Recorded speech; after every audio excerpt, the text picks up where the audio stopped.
Great stuff there.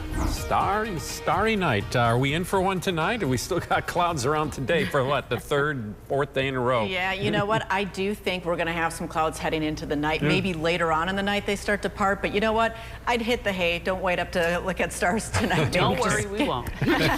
Maybe just give it another night because we do have clear skies returning. We just have to have a little bit more patience. But let's talk about the temperature front once again, because we continue to run with warm weather this year. We are sitting at the top spot for warmest year to date through yesterday's climate data with an average temperature at 55.6 degrees.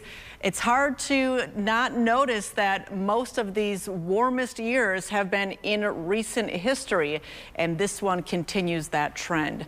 Right now, though, again, it's all about the clouds. The cooler temperatures are back today. Clouds still squeezing out a little bit of mist or a couple of sprinkles there. Cloud deck really does continue to cover the state, and the wind is still relatively light with high pressure moving through. So that makes me feel like, you know what, without a lot of wind, these clouds are probably just going to hang tough. So we'll stick with a fairly quiet but gloomy day once again, and a little bit more typical of what you might think of for temperatures this time of the year. But I'm going to back out just a little bit. Look what's starting to enter the scene here. Hurricane Rafael has strengthened rapidly, now sitting at a Category 3 hurricane, and it is bearing down on Cuba right now. It is making a more northwest track here, which is great news for folks in Florida, because again, packing some very strong winds here, still expected to be Category 3 even as it pushes over Cuba and then back into the southern Gulf.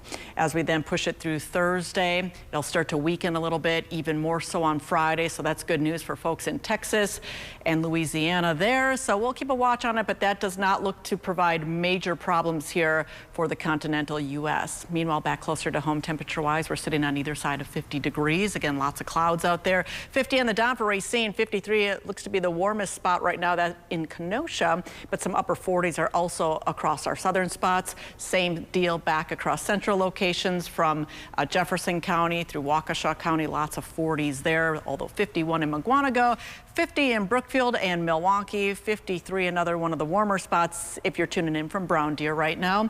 54 Mequon, we've got 49 in Newburgh, and also 49 up in Howard's Grove.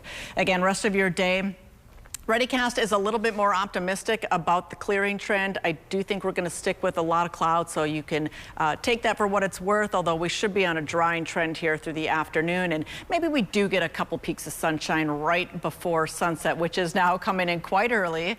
And as we continue on through the overnight, eventually I do think the clouds will part, so we'll have more sunshine for your Thursday. More of a westerly wind will boost us up temperature-wise about 5 degrees from highs today, so we'll get you back into the mid to upper 50s. Friday also featuring lots of sunshine, a similar setup, upper 50s there. Then we are continuing to track that rain over the weekend, but it doesn't look to move in until Saturday night into Sunday. Some models still have a few hit or miss showers throughout the day Sunday, so again, we'll keep a close watch on the timing there, but we'll get it out for the next week with sunshine returning and high temperatures in the upper 50s. All right, Rebecca, coming up, Annie the Musical is back.